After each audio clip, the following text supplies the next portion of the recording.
Yes, yes, we are back inside the 3-Point Conversion Sports Lounge. It's your man, Mr. Controversy. Did you miss me? Another great Saturday morning. A lot of stuff to talk about. A lot of drama. Always drama when it comes to sports. But hopefully this will be entertaining. And hopefully you all having a great weekend so far. It started off great. And again, this is the 3-Point Conversion Sports Lounge. And I'm not doing this by myself. Got my engineer handling the ones and twos, my man G. What up, G? Yo. G sounded a little bit, it sounded different. Yeah, it sounded up this time. Okay. And of course, I got my main man, my road dog, my partner in crime, Mr. D Intellectual. What up, D? What up, though? How you feeling, man? Man, it's great, man. It was 65 when I came outside this morning. Last night, it was like 68. Right. Yeah, so y'all know what that means. It's going to be one of them beautiful Saturdays. Yeah, man. This is March, man. You know, I always say this is the best time in sports. Oh, yeah. NBA real serious. Yeah. You got baseball starting off. You got March Madness, everything. Some things are happening in the NFL. Yeah. So, yeah, it's definitely then good we time. Got the AAF, if they last. But there's so much. Are they going to make it? We going to get into probably why they not when we start talking about things, pray, right? And hopefully they get in. But they make it. But, yeah, so like I said, it's a great show today. First off, you know we got to talk NCAA tournaments. Man, some big games this weekend already. You know, and the weekend is not over. So we're going to get into that. Also, we got to talk about this NFL rule change. I know everybody else has talked about it. I've been on the radio show. I've talked about it. But they hadn't heard us talk about it. You know it. You know, so we got to give our 3 cents on that. Also, we're talking Major League Baseball. That started Thursday. Locally, the Braves got, you know, they didn't get embarrassed. They got beat. It's the first game of the season. So what? You know it. You know, did Boston lose last year? First game? Probably not. Probably so. You know, they start off. Yeah, they always start off slow, but they got shell shacked the other day. Chris Sale got. Yeah, I know, right? Yeah, so, but it don't matter. You know, it's the first game, you know. We get into what happened and our thoughts on the first day. And so far, what's happened so far? Then we have Dr. Donnie Fowler III coming in talking about injuries on Ask a Doc. We're going to talk about some major injuries that happened, some this weekend and some that happened throughout the week. And then, of course, last but not least, we're going to have some fun today. Since it's March Madness, and we're in the realm of the Sweet 16, even though it's about to get into the I guess it's the Elite, 12 right now? But it's going to drop to the Final Four. So what we're going to do is we're going to give our brackets, a Sweet 16, our brackets of all-time sports movies. This is going to be fun. So we're going to weigh in. And you all can play along, too. We're on Facebook Live. You can text. Everybody want to text me anyway while I'm doing the show. Text. But go on Facebook Live. We're on live, so you can put in your vote as well. So we're going to have some fun with that. So like I said, there's a lot to get into. Quick hits, what's on my mind, stop it. So make sure you let your family and friends know they can listen to the show on 1100 AM, WWWE The Real. Also, we're live on Facebook, the 3-Point Conversion Facebook page. And also, you can listen to us on iHeartRadio, Radio Now, TuneIn Radio, the app, the 1100 app. And then also, we're live on YouTube. So we're everywhere. But right now, it's time to get to these quick hits. Let's get it.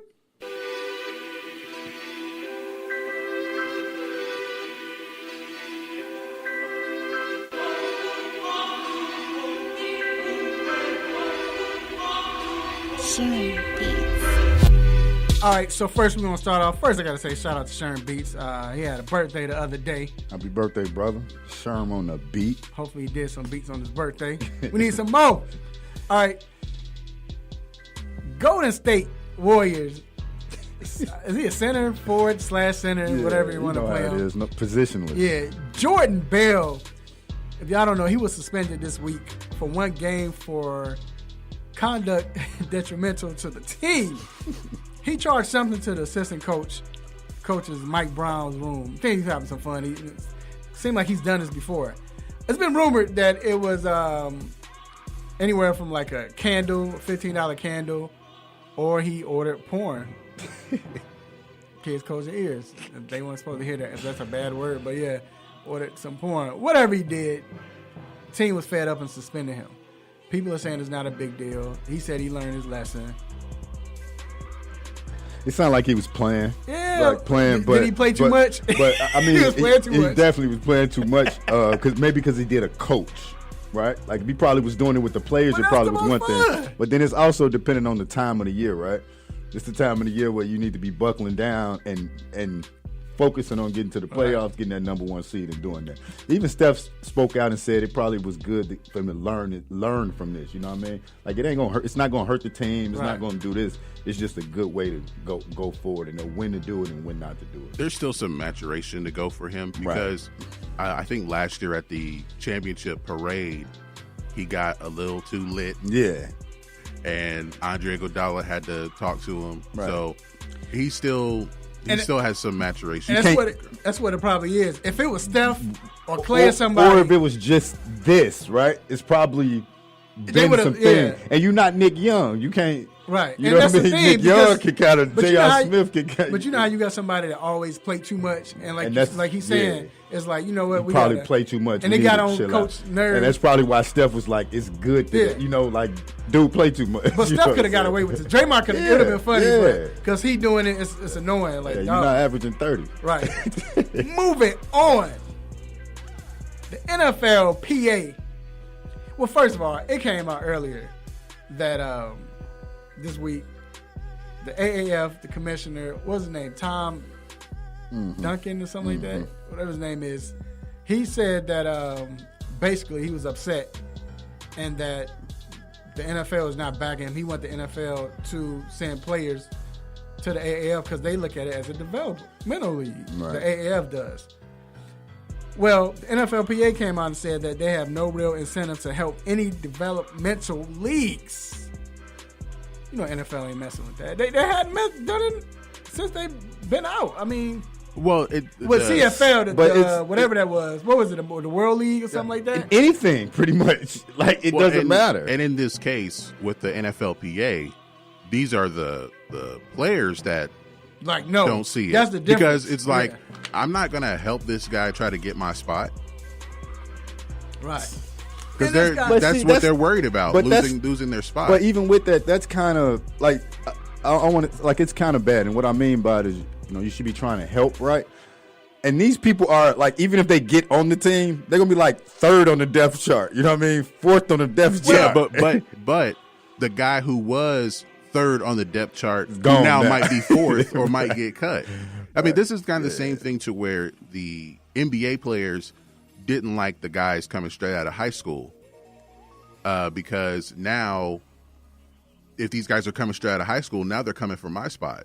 See, and I don't like that, man. Competition. But it's not even that, though. It's more so they don't want their players to get hurt because it's what AAF wants. They want the third string players. All right, that third string. They can come to the AAF, get practice, get better, and then we send them back. And they're like, no, we're not doing that. Don't do that because in reality, the skill level, right? Like they're not. They aren't going to learn anything in the AAF that's going to make them better for the season going forward. And then it's the fact that, like, NFLPA is like, look, you all can have the unsigned players. Like, you can get the practice players because they're basically they're not signed. You can have them and anybody else who's who's unsigned, but you can't have nobody who's signed to it. No, we don't want that because what if we get hurt? Yeah. What happens then? And then, like G said, I'm not. If I got a second string, I don't want he need to get his weight up at home. And so, but anyway, we'll see how that unfolds. So moving on. Speaking of the NFL, the New Orleans Saints head coach Sean Payton said that teams get so pigeonholed in searching for a specific coach, which I agree. He said that they're so excited about playing those teams. Like, he wants to play those teams. He's ready for them. And basically, he's referring to teams looking for that young, offensive-minded coach. And you know how at one point everybody wanted the young defensive-minded coach when Tomlin. Now it's shifted to offense because of McVay. And then shout out to McVay. He's from here. And then, the guy who touched the hem of McVay's garment and got a job. Right. And then the guy that touched his shoestring got a job. And Nagy, you got to shout out to Nagy. Right, and so there's a few, right, that it happens they're good, but not everyone is going to be that. Right. You know what I mean? And if you are going to do it, you have to, as an organization, buy into the complete system, meaning Arizona, for instance, right? You need to draft Kyler Murray. You need to give him a 3 to 4 year window for it to actually happen. Not like you did Wilkes, where after one season it doesn't work. But also what has happened because of that, a lot of minority coaches have lost their job and they weren't hired because of looking for this quarterback whisperer, the offensive-minded coach, you know, and that's another downfall of that. And I'm with Sean Payton. He say he can't wait, and I want to see them play him. Now, I do agree, though, that right now in the NFL, it's like the NBA. Right now, the NBA has changed, and it's more of we're going to shoot threes. So you kind of want to you don't want that old-school mentality coach because it might not work. It only gets you so far. Well, with the NFL, the league has changed. Now it's passing, and somebody to relate to these young quarterbacks and this new style because most of the older quarterbacks are not mobile like that. That's true, but also with that, which is what I went back to, most teams that win has stability throughout. You know what I mean? We're talking about Pittsburgh, New England. They're always going to be. Even, just stability from head coach to quarterback to GM. So but like you said, I agree that he's like, yo, let's play him because we're gonna murder him. Moving on, the Boston Celtics banned a fan. Another fan gets banned, but this time the fan gets banned for 2 years, and he's a minor. Basically for being verbally abusive to Golden State Warriors center DeMarcus Cousins during a game on January 26th. It was after an exhaustive investigation. They're saying that the fan targeted Cousins racially with offensive language.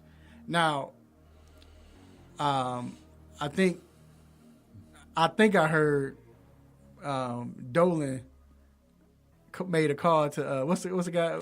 He made a call to Boston and told him to ban. You called Danny Ainge. Dolan to ban you for anything. Yeah, I know that. He didn't ban you for anything. You said my team suck. Hey, he can't come back here no more. Like, dude, they challenged him that on one radio show he was on. They challenged. They was like, hey, but you didn't really have to ban him. He's like, he's talking about my team. Hey, DeMarcus Cousins probably called Dolan. Hey man, this the kid was talking. Called him and tell them to do something because they over here not doing nothing, man. They letting them get away with it. But he should. But he should definitely be banned. Yeah. It's what April? We're March 30th. Mm-hmm. 2 months. Right. I don't think it should have took that long. But I think it just came out. No. The story just DeMarcus just said it after the Russell Westbrook thing. Well, he said that there's a city where they call you that, and they probably he didn't want to say what it was because he may go there in free agency. But then a Warriors reporter found out what was going on. So it was. I mean, Boston. People don't know about Boston like that, but they've been like that for a long time. And not just the fans, right? From what I hear, I've never been there, so I'm saying from what I hear, is the city is all of that is like they're all crazy. So, man, we'll see what happens. Moving on, staying with basketball and talking about offensive language, I guess. Tim Hardaway came out and said that he believes he is not in the Basketball Hall of Fame because of the remarks he made about this is where it's about gay people. Mm-hmm. Now you got to be careful with what you say. You definitely do. So in 2007, he came and he said, and I quote, that I don't like gay people. Oh, he went deep. He said I wouldn't be with a lot of I remember when it happened, but I went and did more research after I knew we were going to talk about this. He's not going to get in the Hall of Fame because not only he went deep. Like they asked him if John Amici was on his team. He was like the way that he was saying it was adamant. Almost violent. You know how what Hardaway I mean? is. He's very adamant. He's from the crib, so you know you can get like that. Right. So it was like almost violence, like in that mode. And even though you try to come back, right, and they say people can come back and do this because he's worked with LGBT trying to show, but those words trying to do. were harsh. They were harsh. Like even at the time, if he just said I don't like it, it probably could get past it. He went deep into it, and he will never be forgiven for it, and he will not be in the Hall of Fame for it, more than likely. Yep. And last but not least, former Texas Longhorns wide receiver Lima Swede files a lawsuit for $5 million against the NCAA for negligence over concussions that have led to his current battles with depression and headaches. Now, just quickly, is this the first time we've seen a player, or one of the first few times, if not the first time, we've seen a player come back to sue the NCAA for concussions or something like this? Like, you don't hear it that often. Well, yeah, because you don't think of no one thinks of the student athlete going through that. Mm-hmm. There are players who have CTE that played just college football. Exactly. They didn't have a long NFL career. And even though he went to the NFL, he probably he clearly had these issues before he even got to the NFL. Right. So it's not really thought about because everyone still, not everyone, but a lot of people still think that the players get a free education and everything is taken care of medically, financially, or otherwise. So they don't think that these issues come. People with concussions, people might just think, oh, that just happens in the NFL. But this happens in Pee-wee. Yeah, these kids have been playing since they were 3-4 years old. So I don't know if there are any other cases, but this could start a trend of more lawsuits over concussions. And I definitely agree with him. I'm glad that he did it, and like you said, it's going to start a trend because CTE, the concussions, and the depression is real. Yep, that's it. All right, we're going to take a quick break, and we will be right back with the hot topic.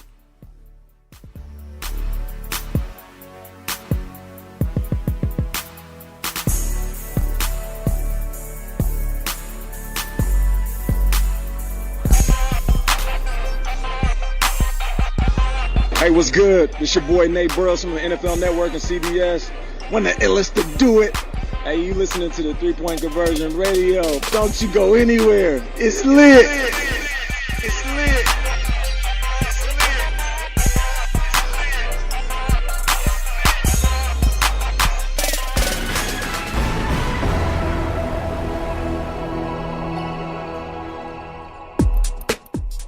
Good morning. This is Greg Hurd with your sports news break. The Atlanta Hawks were blown out by the Portland Trail Blazers last night, 118-98. Trae Young finished with 26 points and 7 assists. The Atlanta Braves are trying to avenge their opening day loss today by facing the Philadelphia Phillies. Rookie Bruce Wilson will get his first start on the mound. The Atlanta United are back off of their international break as they face the Columbus Crew this evening at 7:30. Make sure to follow the 3-Point Conversion for all of your major sports news and updates. It's where fans' opinions matter.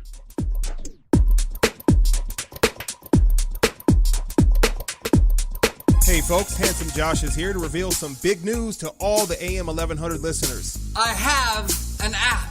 That's right, you can now check out all your favorite programs right here on The Real with the Real 1100 app. Whether it's sports, entertainment, or lifestyle, the Real 1100 definitely has you covered. So why don't you just tell me how much it's going to cost me? And here's the best part. It's available in your Google Play or Apple App Store, and it's free to download. Actually, you can count me in on this one. So download the Real 1100 app today and tune with The Real.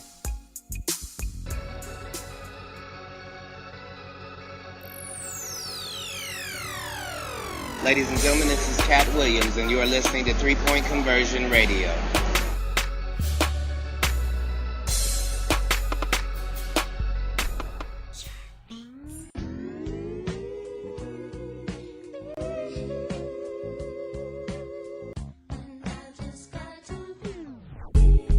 Yes, we are back inside the 3-Point Conversion Sports Lounge.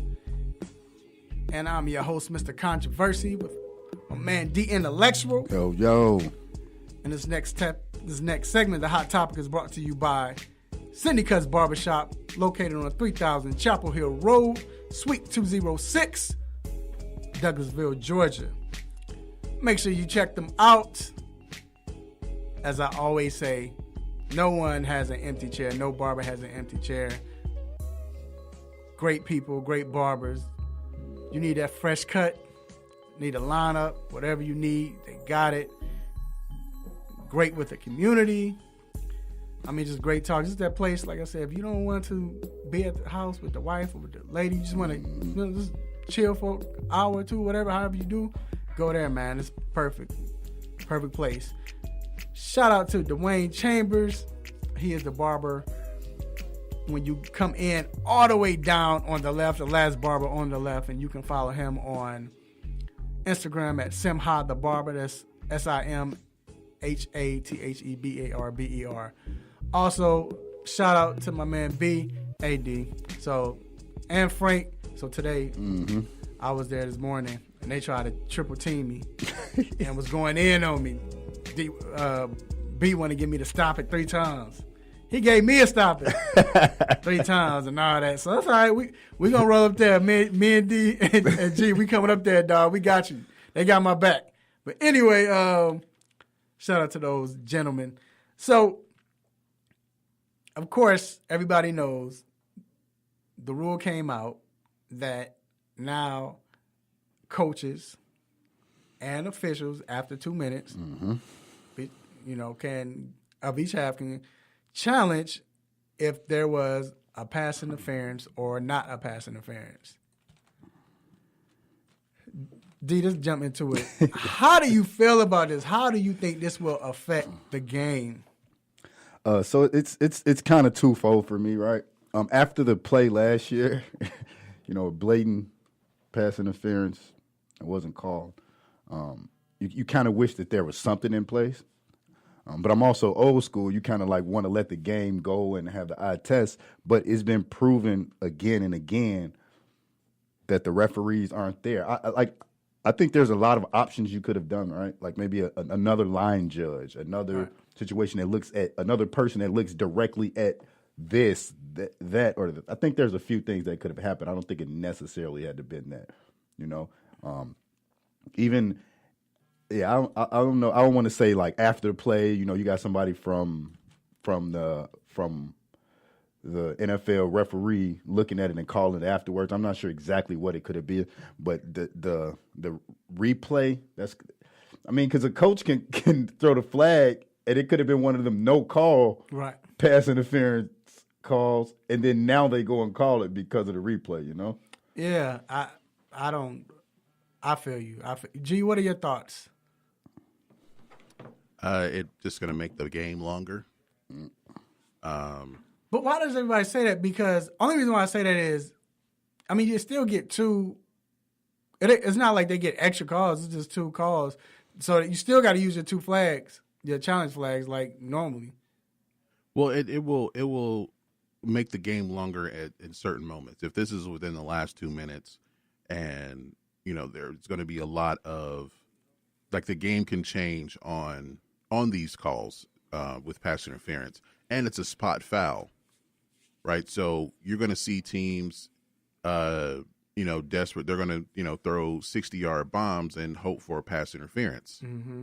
And while it can't be called on every play, it's going to. There are teams who are going to they're going to benefit from these calls, and they didn't really earn it. You're trying to get in the field goal range, and you just throw it down the field, get a pass interference call. Right. Now you can kick field goal to win the game. Right, as opposed to the referee calling it because it was a legit one, and now, the game's over because of a launch down the field. Yeah, human makes mistakes. Yeah. We make mistakes, and it's okay. Yeah. Now, you got to look at it this way. I get it. I understand it, like you said, because we've seen some calls that, if you're a fan like me, you probably done broke a couple of remotes because they didn't call pass interference or whatever.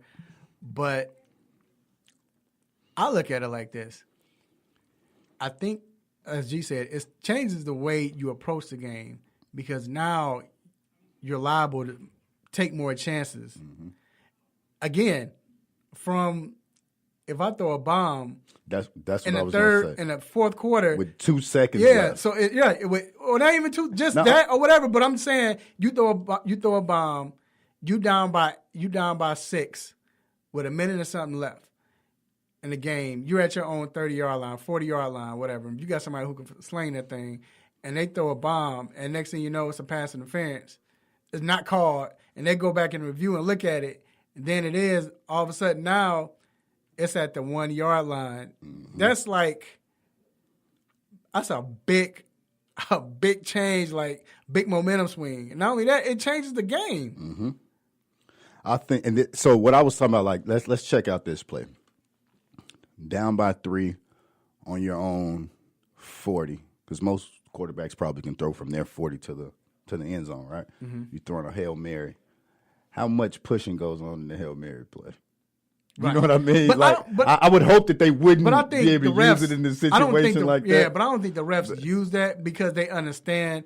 They let them play. That's always been the rule. But the flag, I mean, the replay now is, but I get it under 2 minutes. Yeah, it's under them, anyway, and it's to their discretion. So, do you think this change helps the defense? Because we're always talking about the offense. This is all I've been hearing all week. The offense this and not the offense, but it can on the offensive pass interference. How many times have we seen a player push off, right? And nothing's called, or when it's a pass interference, right? And it's called, and it's really not a pass interference. Right. Are they going to allow them to challenge those also? Is that part of the? Yeah, that's part of it. Whatever. Oh yeah, well, I mean, maybe it'll work out.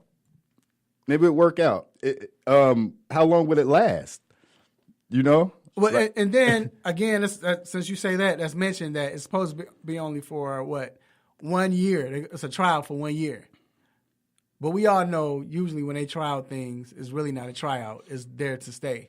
I mean, so what may start happening is, so we also know that the NFL is about business, right? And so depending on the teams that is affected by the losses and playoffs and things like that, that's going to play a factor into whether or not they're going to continue it on. Now, it's still remaining to see if they came out, the refs, and when they come out, I guess the official, what is it, the official committee, and they say, okay, this is the guideline to a passing. Because now, I know G talked about this the other night. Now we don't know what it's going to be. We don't know. We don't even know what a catch is right now. Remember, 2 years ago, we didn't know what a catch was. What is a catch? So now it comes to what is pass interference. It's going to be one of those things where the preseason is going to be very not detrimental. It's going to be very important, right? Because we need to learn this. Right. Those first 3 preseason games are going to be real huge. But we also learn that even when they bring out a new rule, the preseason completely changes when you get to the season. They don't call necessarily the exact same plays. So this is definitely going to be interesting. But that's why I say they should have done, what rule was that, G, where they, I forgot what it was. They wanted to test the rule out, so they just did it in preseason, and that was it. It was a couple of years ago. I can't remember. I remember. But also one was the NBA when they were doing the technicals and how quick they were with the tee, whether you were running away from the ref. And they tried, I think, preseason in the first week or so. Then they kind of brought it back, way back. That's they were going and that's crazy. What I wonder if I would have said, let's try that. Let's try it and see what it does in preseason. Let's see if it works. If it does work, great. If it doesn't, but like I said, it's going to change some games. Now you got teams like the New York Jets who are not good at passing the ball. Right. They can easily get downfield because of a pass interference. And it's going to be real important to see how deep they go into it. Like you said, the preseason is going to be huge because the biggest thing is the play that happened in the playoffs. That's you cannot let that happen again. So I understand the rule based on that play, But it's going to be a lot of plays we're going to be questioning whether or not that was a good rule. I don't know. So like I said, I don't agree with it. You agree? No. G, you like it? Not really. No. I mean, but as I stated before, honestly, what this is basically let the coaches who wanted to say something for the last few years give them a voice. Because they didn't want to say anything until Sean Payton made it big. This is the opportunity. Now, all of a sudden, let's go ahead. All right, we vote. And what was it, 31-1? What was the team? Was it the Jets? The Bengals. They didn't vote. They didn't vote against it. They just didn't vote. I don't get that. Why? You know why they didn't vote? You have any? No, I think they made a statement. I'm not sure what they said, but I just think they weren't. Let me see. They didn't feel They didn't feel a way about it at all. So, like I said, I think everybody felt like this in the league. They wanted to do this. They wanted to come out and speak against it, but I just have a feeling that this gave them that platform to do it. So basically, they're cowards, huh? That's what it is. But I don't know, man. We'll see what happens. And we're gonna see soon too. Yeah, it's like honestly, I don't like it, but I am very eager to see what happens, to see how it goes. The owner said he's been in this position before. I just vote with my conscience and how I see it. I'm not trying to be offensive. Who, Cincinnati? The owner, yep. He said, I understand if someone doesn't want to go against it. He said it interrupts the game. It changes the character of the game in my mind. So basically, he didn't want to vote against it because maybe he felt like he might be blackballed or something. But that's how you feel. He spoke on it. Yeah, but vote. Even if That's coward, though. That's like saying, I don't believe in the death penalty, but I ain't got nothing to do with this, so I'm going to let y'all have it. It said he's the lone dissenting voice against revised instant replay. But he didn't vote. All right. Oh, well, let's see what happens. I don't agree with it, but I am eager to see what happens and see how this plays out. We might like it. You never know. Not if it costs my team win. And I'm suing the NFL for breaking my TV. For real. All right, we're going to take a quick break, and we will be right back.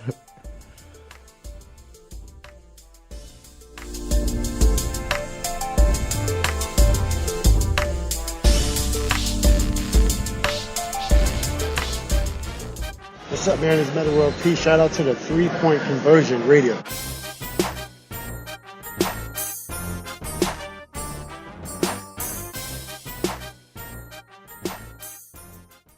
There's a lot going on in the world, and your world is always changing. That's why it's important to stay connected.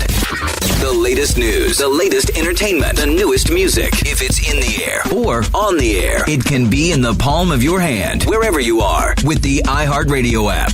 iHeartRadio. Over 1,500 live radio stations from across the country, and over 15 million songs to create your own custom stations. Text IHR to 45495 to download the app or listen at iHeartRadio.com. Standard text and data rates apply.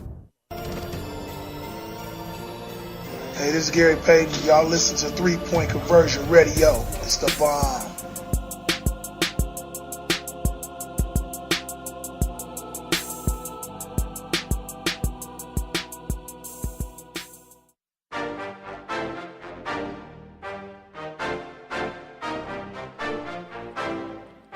All right, we are back inside the 3-Point Conversion Sports Lounge.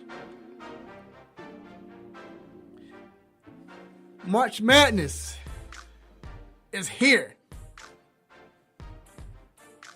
Last night, myself and Mr. G. Hurd wasn't, we were at the game. We were covering the Atlanta Hawks game.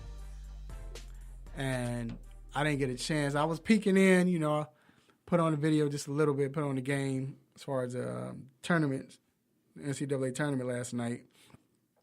But did see the results and saw that North Carolina had, wow, I couldn't believe it. We were like, what? They got beaten by Auburn. They got beaten, not beat. Right. Beaten.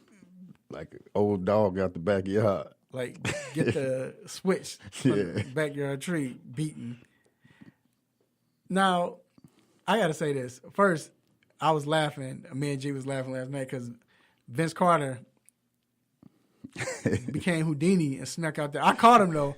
He tried to sneak out quick. He didn't want to hit it. He was out of there. I caught him. What's up, Vince? And then he just he's like, gave it. Yep, and dipped. Deuces. Yeah, he was sick.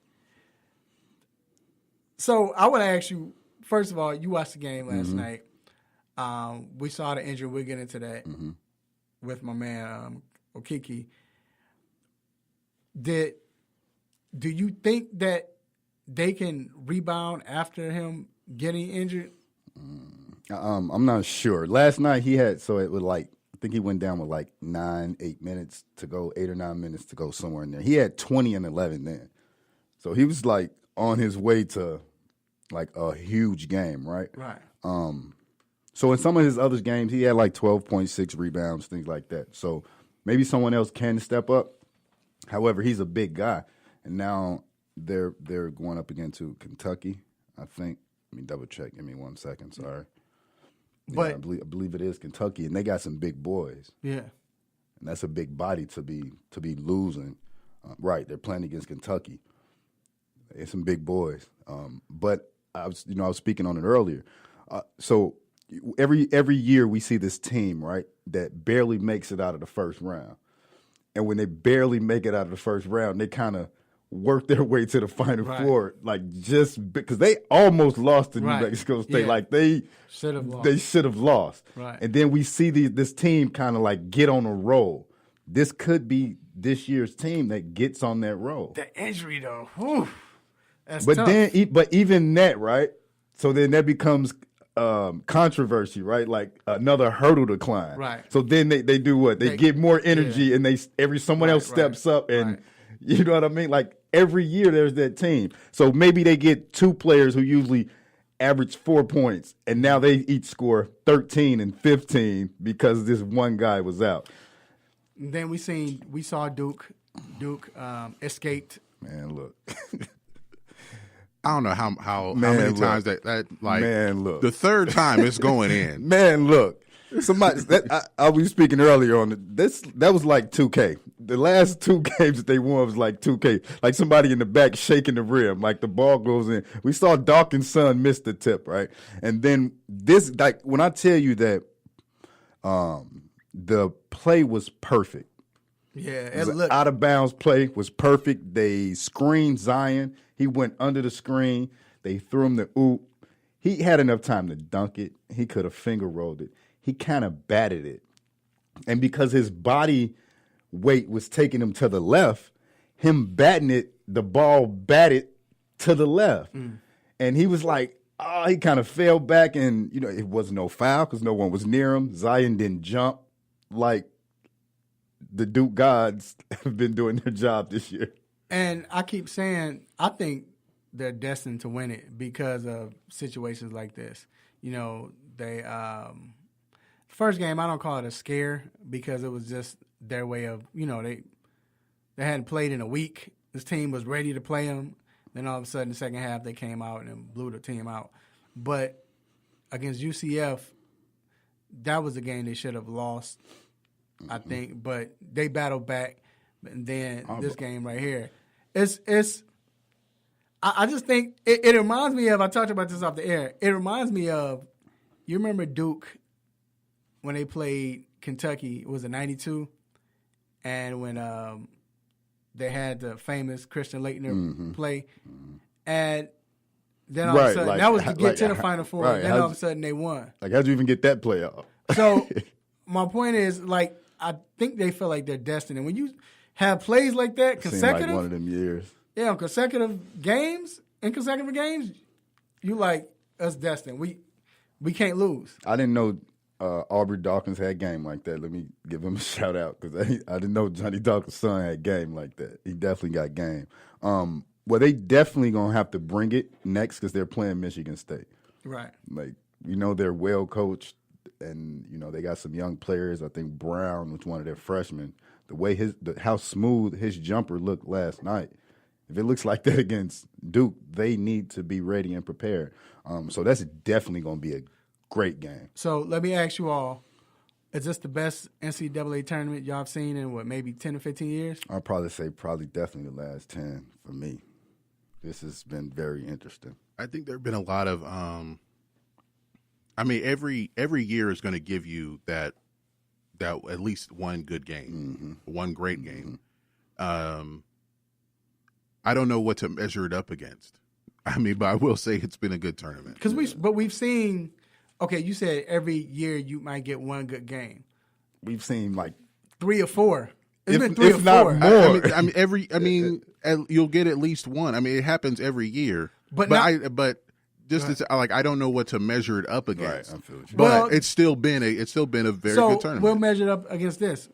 Last 3 or 4 years, because if you can't go back that far, it's fine. Yeah. Let's go last 3 or 4 years. What tournament do you remember being this good? Right. Even like G said, you get maybe 1 or 2 good games. Like Duke alone has 2 right. two games. But the Purdue, Tennessee, exactly, that was classic. The Auburn, New Mexico, that was classic. You had. So yeah. And then I think what you had in this, the last few years, you had the upsets, but the upsets hadn't. It's good for the time being. You're like, it's an upset. Yeah. People root for that. But then when you get to Elite 8 and you got a number 13 seed playing against a number 2 or number 1. And then they win by 30, it's not. I wish they probably should have lost in the second round. Because for the most part, you want to see the teams that are supposed to win, you want to see them win, especially when they are supposed to win. Right. Like, okay, it's good that a 12 or 13 seed will get into the Sweet 16. But if they get to the Elite 8, we don't want to see them in the Final Four. Right, because we know what's going to happen, right? Or even if not, we know what's going to happen. It's just not the game we wanted to see. Right, because ultimately you want the 4 best possible teams in the Final Four. Right. And whether that's a 1 through 3 or 4, you kind of want it in their range, even a 5, right? But you don't want a 16 in there. Right. So what player would you say that helped their stock in the NBA draft the most? And there's been quite a few because I'm going to name some players. We say Dawkins, right? Carson Edwards, definitely Carson Edwards. I even say Ja. And I kind of want to go with him, and the reason saying because we were saying he's a top 5 pick before the tournament. Right? I've seen a lot of where he's the number 2. Pick. That's what I was going to say. He's number 2 now. Like depending on who gets the number 2 pick. If anyone other than I'll say Cleveland gets the number 2 pick. He's going to be the number 2 pick. I even say if Phoenix get the number 1 pick, they may want to, but you can possibly lose your job, right? If you don't get Zion. I would go with Ja. I've said if Atlanta Hawks get the number 1 pick, I would pick Zion, but then tell whoever you want to trade with, pick this guy, and then trade and get you a couple of more picks because I don't think he fits with the Hawks. But you say Ja. Who would you say? What about my kid from Tennessee? Not Tennessee, but Tennessee. The kid from Tennessee. I can't think of his name right now. Schofield. Yeah, he's projected as a 2nd round pick. Yeah, it's crazy that happens, right? Because he's big, he's solid, he has good size. Do you think he raised his stock? I think It's possible, and it's one of them things where if you are already a 2nd round pick, you would have to kill in the tournament. Average like 30 a game to be moved into the. So who do you have, G? Who would you say? If the Hawks had the number 2 pick? No. Who raised their stock? Oh, raised their stock. I would say Carson Edwards. I think also Jarrett Culver from Texas Tech. John Morant, it couldn't go any higher. I think he's going to be the 2nd pick, no matter who it is. If it's not the Hawks. And DeAndre Hunter from Virginia.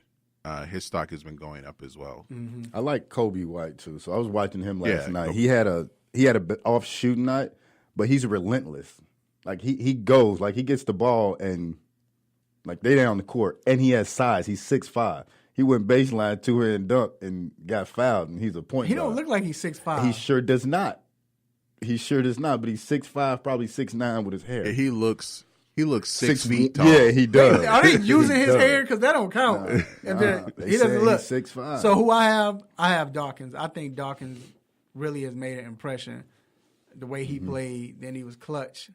Then it was a big game. I mean, all of these games are big, but that was a huge game. It's his father going against Duke, so that's a lot of pressure. Even him doing it and him stepping up the way he did. Yeah, you playing against Zion. Yeah, it was. I think, and he's been playing well since the conference tournament. You know, so I think it's him. But like I said, man, we're getting a treat this year. I like it.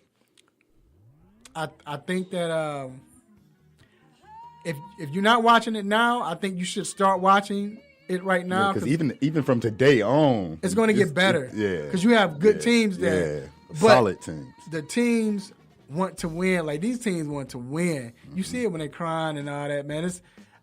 I don't like to see kids crying, but it's great to see the passion and the emotion because you don't see it that much in the NBA, especially when you have to push the so-called best player in the planet to play defense. So we're going to take a quick break, and we will be right back. Light shot, huh?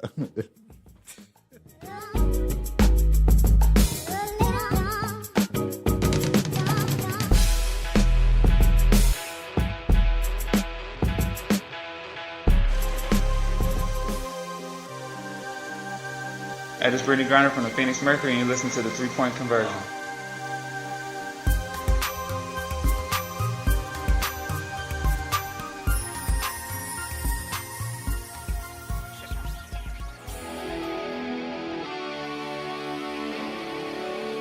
Have a sports injury?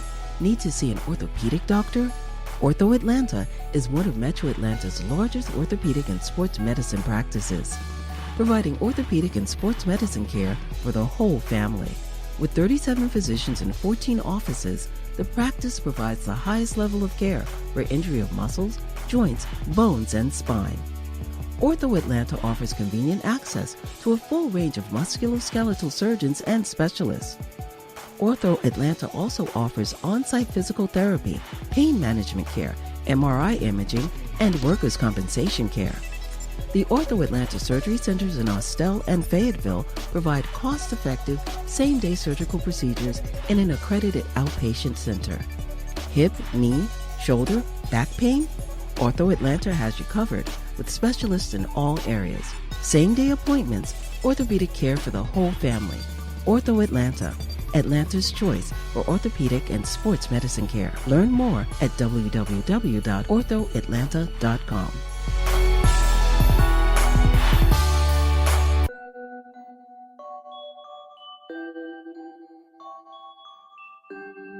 Happy Saturday, sports fans. It's your boy Sherm, a.k.a. the Lord of the Beats, and you are currently inside the 3-Point Conversion Sports Lounge with my man's Mr. Controversy, D Intellectual, and of course my dog G behind the boards. Cheers to the freaking weekend.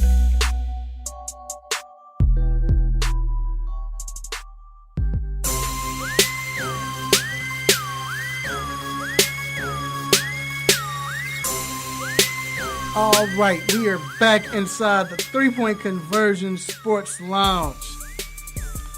All right, we're about to have some fun since it is, I should say, March Madness, and we just got done talking about the tournament, and this was the week of the Sweet 16. Well, we're going to join the festivities. We're going to join the spirit of March Madness. And today, we're going to do the Sweet 16 of all-time sports movies. So, yes, we're going to have them in brackets, and we're going to pick, the matchups and what movie is better. Now, we're not doing documentaries. So we're not doing like Hoop Dreams. Hoop Dreams has been disqualified. Right? Yeah. That would have been number one. Number one. Hoop Dreams. We'd have looked biased. We'd have looked biased because it's from Chicago.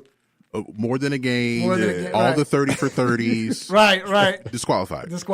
Yeah, Hoop Dreams would have won. So we get it. We're doing, but we're going to do movies, whether it's funny, I guess with, sports and love together, serious, whatever.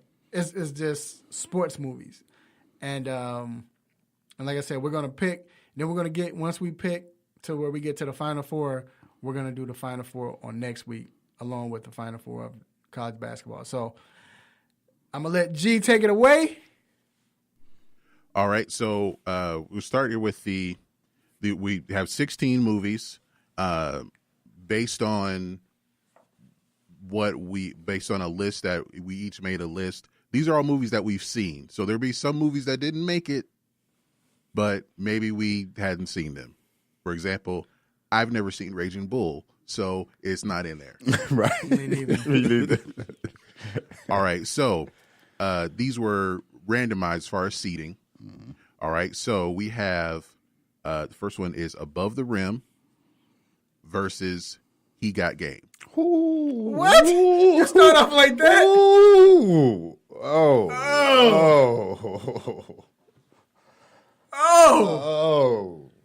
Final. That's a Final Four matchup. So this is right. So some tough decisions will have to be made. Oh. Man. And if you listen in the chat, or if you're watching on Facebook Live, vote Above the Rim or He Got Game. Oh. First round matchup, man. All right, so Above the Rim is a classic, dog. And He Got Game gave you Jesus Shuttlesworth. Oh my God. And it's a Denzel movie. So let's do this. So out of the movies, we'll do it this way. First, who do you think, what character could they have taken away from each movie? Like, what character messed up the movie? He Got Game, they could have took, what's his little cousin name? Booger? You ain't like him. He was cool. He was cool, but you could have took him out. You could have took. Who else you gonna take out? You can't take the sister out because it would have took away from what Jesus would have had to do. Right. Can't take the girlfriend out because of what she did. So he kind of like Above the Rim. Who would you have took out? You would take out Uncle. Talking about B Brandon Mac. Oh, Flip. No, man, you need Flip. Don't be running up on me like no John got it, baby. Right. Who would you take out in that? Jeez. They probably need his to coach, add, maybe. They probably need to add people because I saw a clip the other day where during the last game of their tournament, Birdie's team had a number 52, right? Mm-hmm. He got the rebound, threw it down court to himself. They could have took one of him out. They need to add somebody. I guess his coach. All right, so I guess we got to speed it up. So I'll say this. Do we have to pick? Yeah, we got to pick. That's bogus. Gotta pick, man. You gotta bogus, pick. G. So the reason why I would say He Got Game. I'm gonna say He Got Game too. Is when just because you say he the winner. It's the winner. It's the winner. I'm going. I was going. All right, in the chat, based on people who voted, 3 people have said Above the Rim. Yeah, 3 people said Above the Rim. Well, 2 out of 3 said Above the Rim because Ray Allen can't act. That's a very good point. He was you know who almost got that role? Who? Kobe. Ooh, that would have been probably. Ooh, I don't know. Nah, so it could have been worse. So sweet. I think that's what I was saying. It probably would have been worse. Kobe's line, so sweet. I'm gonna get you off your feet. Right. Yeah. Come on, dog. And you know what? I'm gonna go with Above the Rim too, based on that too. Like Ray Allen's acting in that. Like he didn't have facial expressions. Like when he was talking to him. But that's hold on. That's not fair because Spike was like, "This joke ain't never act. This joke just got out of college. We gonna pull you. You ain't never acted." Hey. But they had Denzel in that though, dog. But they had Denzel in that. But you had Denzel and Denzel. Above the Rim had Pop and Wood Harris. You had Denzel and Denzel was showing his game too. B-Mac, rest in peace, B-Mac and Leon. So you gonna give it away from Lala? You ain't gonna give it because they had Lala in that movie? Come on, dog. Lala was big. Man. So who you going with? Above the rim, man. Oh, y'all bugging. I'm going. He got game. G, who you going with? I'm gonna go with Above the Rim too. I've seen it more times. And every time it come on, you can watch it. Yeah. But He Got Game, you'll watch some of it and then be like, That's because the Butter Round come on like 50 times on TNT. Yeah. That don't. and the soundtrack to it was crazy. Yeah, right. And the soundtrack to it was crazy. All right. So next one. So they won. They advanced. Okay. All right. We have Rocky versus Remember the Titans. Oh. I guess it was all great movies. So I'm going to Remember the Titans based on everything that happened with. Wait, which Rocky? Just the Rocky. Just Rocky, the first one. So I love the Rockies. Watched most of them, all of them. Really like their character. But Remember the Titans took you back to what, the type of things that happened during that period of time. And that ending was so great, how they all came together and actually became friends. So I'm going to go with Remember the Titans. Yeah, because they had a good meaning to it. Actually, the fact that you got to see Sunshine grow up and win a championship with the Clemson Tigers. So you got. Hey, shout out to Wood Harris because apparently he helping his movies go on because he had both of these movies. Right. Yeah, I got the Wood Harris region. Wood Harris region. Yeah, I'm gonna Remember the Titans. I mean, that movie was great. Yeah, perfect. Great. And every time it come on, you gonna watch it. You gotta watch it. Yeah. Rocky, you'll be like, hey, come on, A&E every week. You be like, yeah. Why LA like they ain't Remember the Titans? Why you say that LA like? He said that's not a what? I have and Horace is also in the chat. I'm biased against Remember the Titans. Why? It does not hold up to me. This is a Disney movie about racism and is way, way too clean. Okay. Good clean racism. I didn't like it. Because it wasn't enough beatings. It was too like nice and neat and like, hey. It was Disney. Yeah, that's the problem. Disney tried to make a movie about racism, and okay. There we go to the next one. Who'd you go with though? So I got some votes Rocky. here too. Rocky. Somebody said Rocky also. I got a vote. Frank said Rocky. I say Remember the Titans. Yeah, me too. Remember the Titans will advance. All right, next one. Any Given Sunday versus White Man Can't Jump. White Man Can't Jump. Oh, yeah, White Man Can't. Any Given Sunday was a good, great movie, but something even you pointed out earlier, G, is the editing was horrible. It was some plays you were like, dude, what just happened? Or they were filming during the day. Like the sun was over here, and then the next shot, 6 hours later, it's dark. What on the same play? The guy throws the ball at 2:00. And then at 5:00, he caught it. What play was it you said Jamie was at the 10 or something? He was running, he flipped, he got hit and he did a flip and he was supposed to flip into the end zone. But then they did like a slow motion replay. He's still at the 10-yard line. But White Man Can't Jump is classic. Classic. That that's was classic. That's classic. I went to the show to go see that. Yeah, you got to tell people what the show is. A lot of people don't know what the show is. I'm sorry.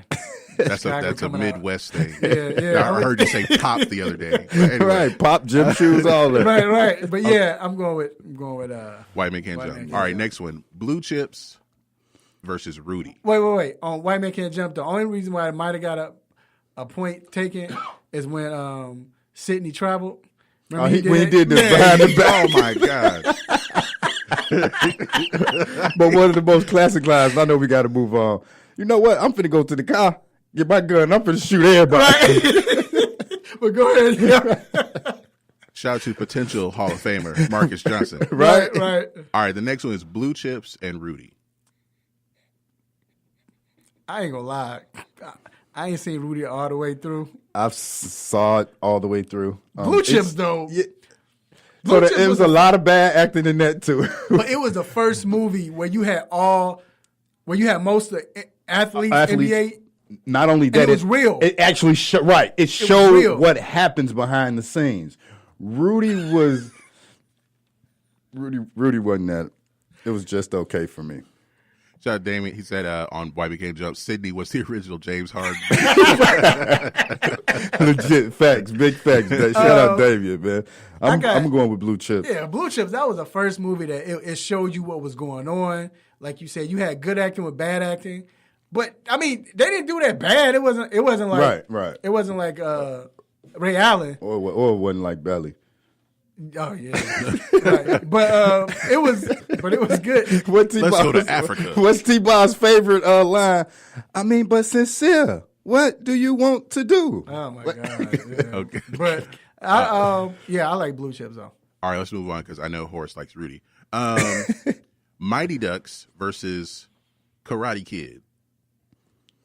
Oh, so karate. I guess Karate Kid sport. is. I guess it's a sport. It is karate, huh? Woo! Karate Kid. I'm gonna go with Karate Kid. That's a 80s baby movie. You know what I'm saying?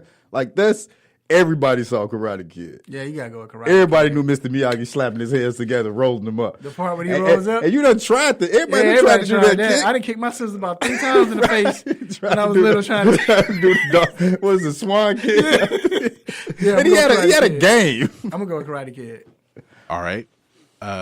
Next one, Major League versus Friday Night Lights. I say Friday Night Lights. Major League was it for me. Me and my little brother used to be in the crib like watching Major League, like Wild Thing. I'm gonna go. But I love Friday Night Lights you gotta too. Go with Friday Night Boopy. Lights. I'm gonna go with Friday Night Lights. Boopy was Booby. Booby. Just get this hand the ball to Booby. Just hand the ball to Booby. All right, next one, The Program versus Coach Carter.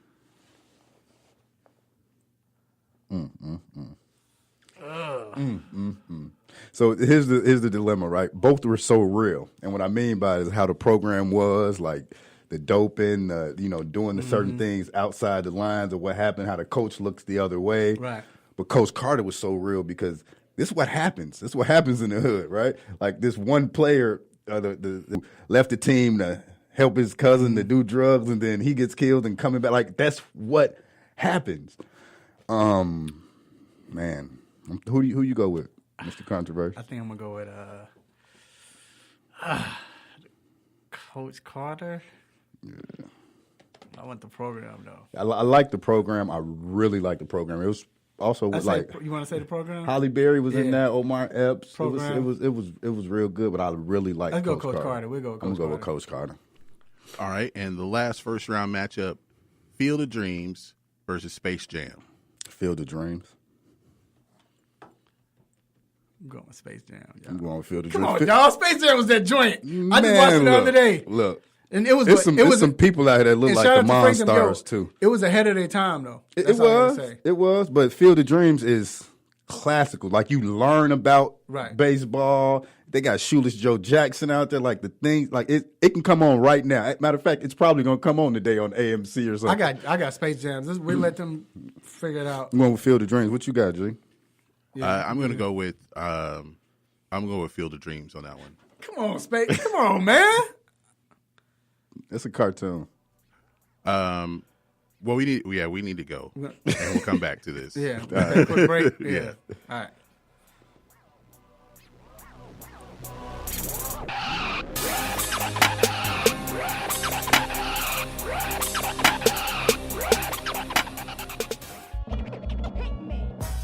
What's happening? It's your man Big T doing big things. Y'all know what it is. ATL Hawks official DJ and Rap City Forever. You're checking out the 3-Point Conversion Radio. You dig?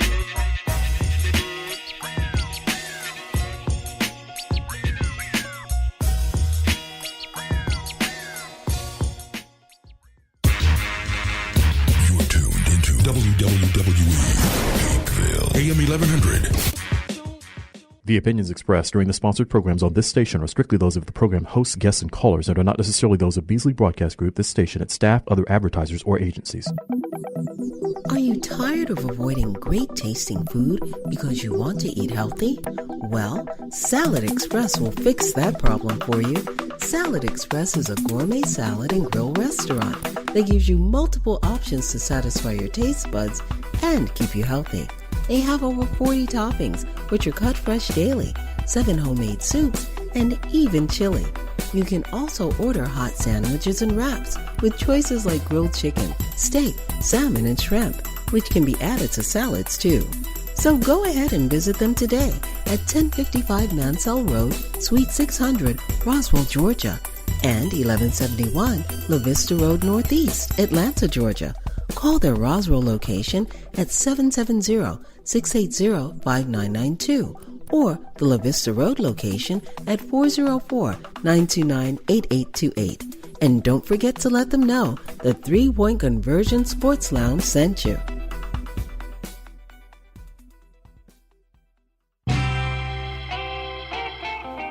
No mercy. Don't let up on him. Go hard on him, Mr. Controversy. Hit him with the stop it button.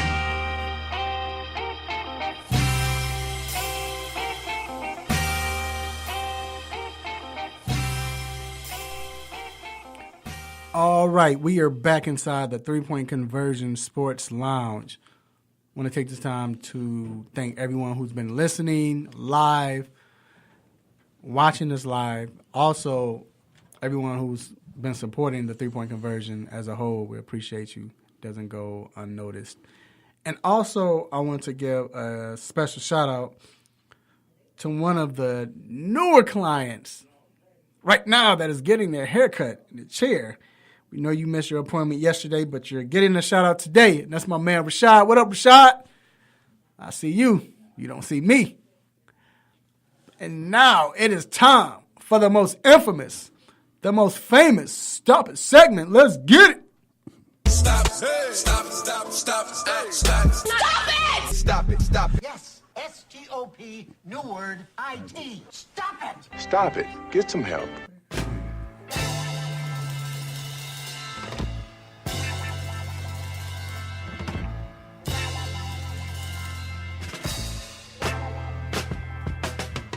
All right, D, it's on you, sir.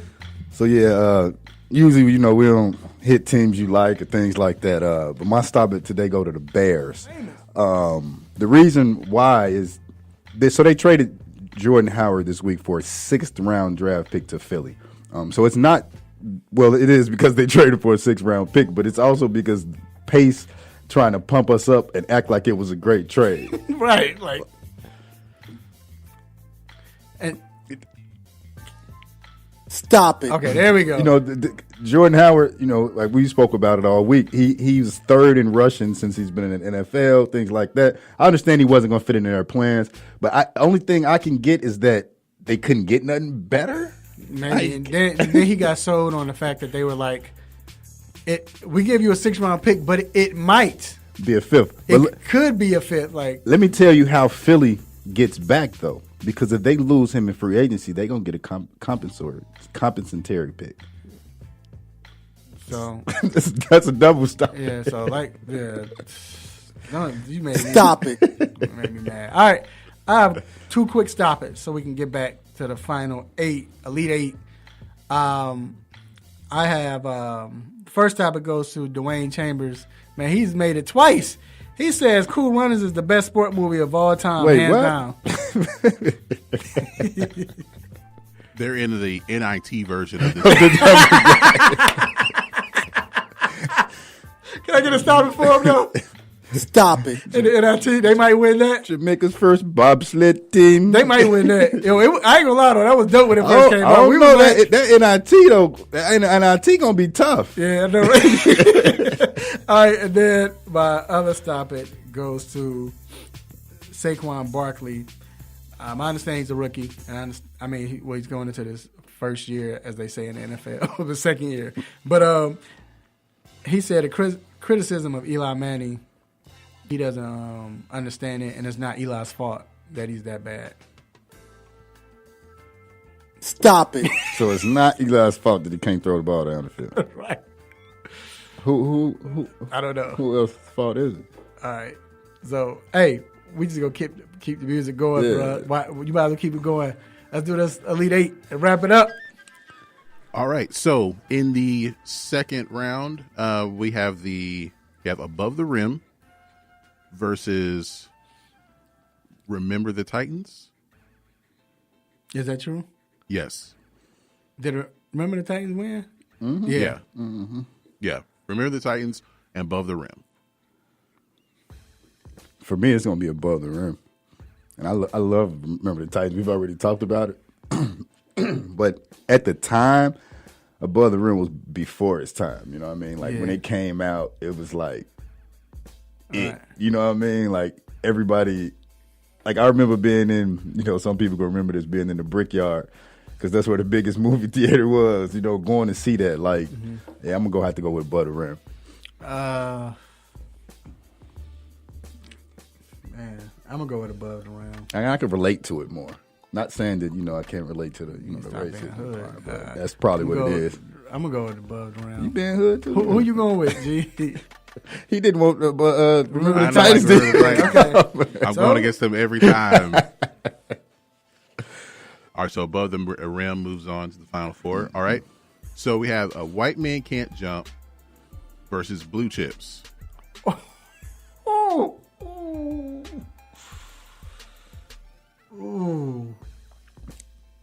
Okay, Blue Chips. Again, Shaq Penny.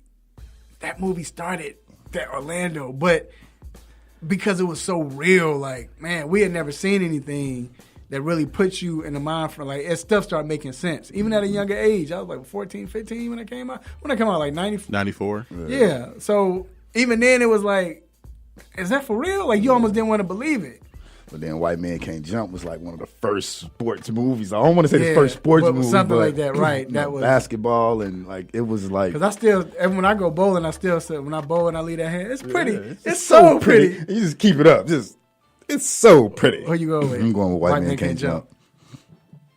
All right. I know that with Blue Chips, like it was filmed before Orlando drafted or traded. Right. That's what I'm saying. That's what made Shaq and Penny. Yeah. I'm gonna go with White Man Can't Jump on that one too. All right. The next one we have Karate Kid and Friday Night Lights.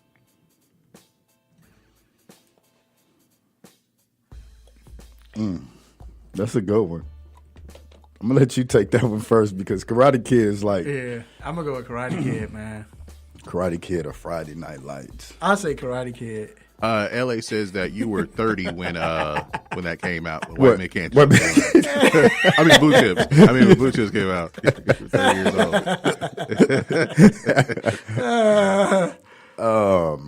Karate Kid or Friday Night Lights.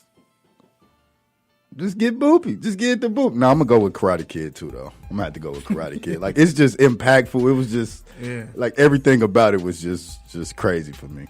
All right. I'm gonna go with Karate Kid. It's one of those movies to where you don't think that it's a sports movie. Like, it actually is. Right. There's a sport in the title. Right. All right. And the last one we have Coach Carter versus Field of Dreams. I'm gonna let you choose. Right.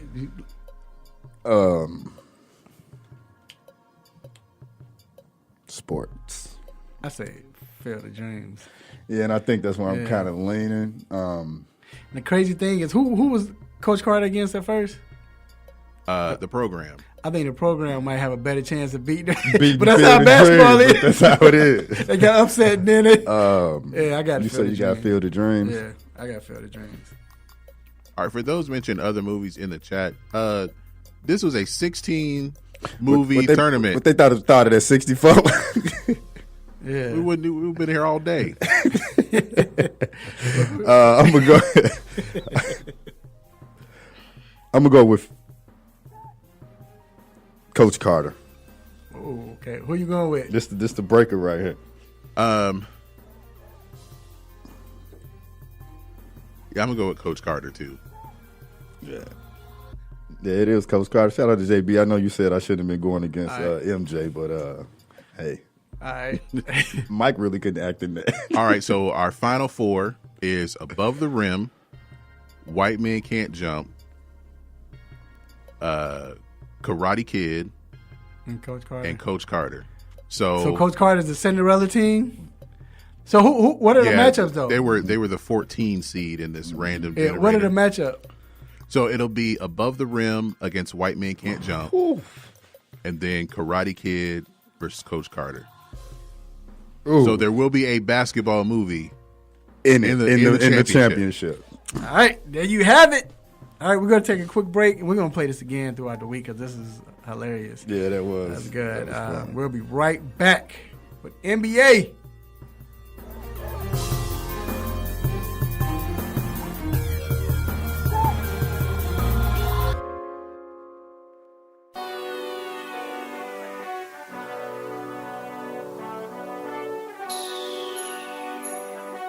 Let me break down to y'all what's so dope about the three-point conversion. First of all, everybody is a fan of the game first. Second of all, everybody is a student of the game second. And third of all, we're the average sports fan just like everybody else. We're not coming in here, walking with our nose tipped high, acting snooty, acting brand new. This is a grassroots organization. Bar none. The three-point conversion, where fans' opinions matter. Be sure to visit the website www.the3pointconversion.com. Get your fix, get your articles, multimedia, and everything else that you, as a sports fan, need.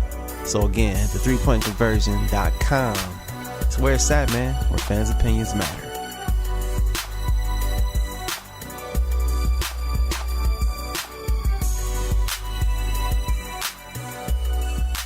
There's a lot going on in the world, and your world is always changing. That's why it's important to stay connected. The latest news, the latest entertainment, the newest music. If it's in the air or on the air, it can be in the palm of your hand, wherever you are, with the iHeartRadio app. iHeartRadio. Over 1,500 live radio stations from across the country, and over 15 million songs to create your own custom stations. Text IHR to 45495 to download the app or listen at iHeartRadio.com. Standard text and data rates apply. Hey, what's going on? It's your man Terrell Thomas. We out here right now. Big up, shout out to the three-point conversion.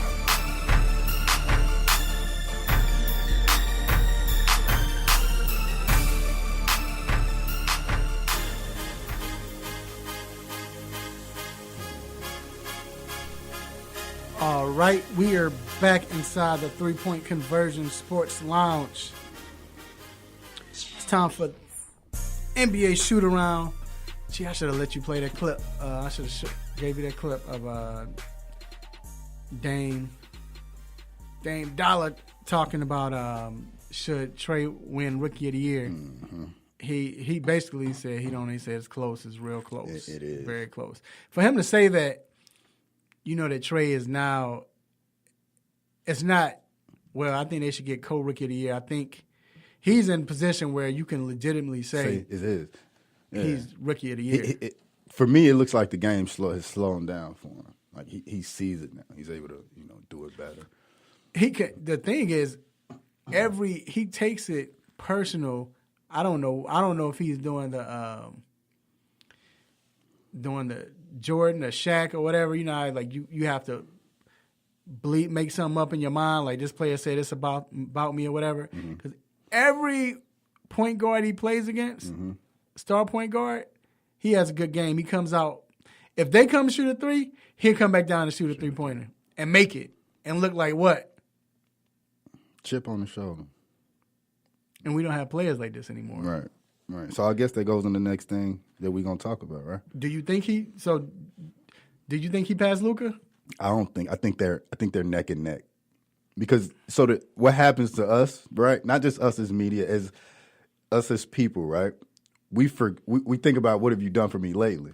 Luca's still over there putting up 22, 8, and 8, or he's just not getting the same type of publicity because Trae is kind of doing it in a flashier fashion. He's dropping long threes, and Luca's in Dallas, and that's kind of that market is isn't as popular as an Atlanta market for me. Right.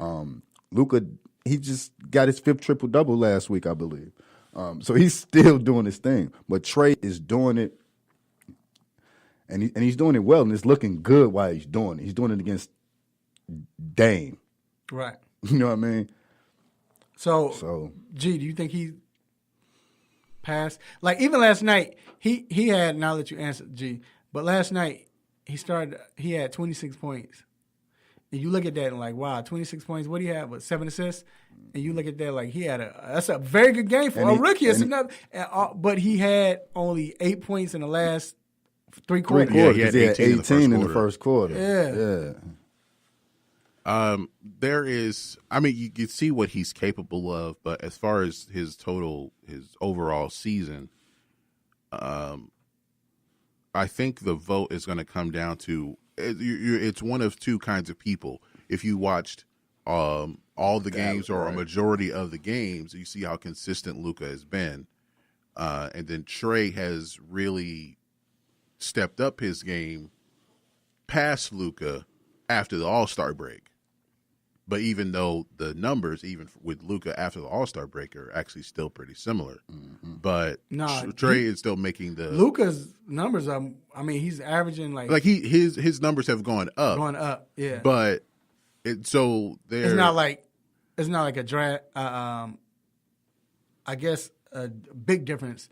Like with Trae. Trae's going up. Trae is making the big plays. He's having more moments. Right. If you look at it like the Heisman Trophy, right? Trae is having those Heisman moments. Like Kyler had those bombs, those long 80-yard runs. But the funny thing is, Trae.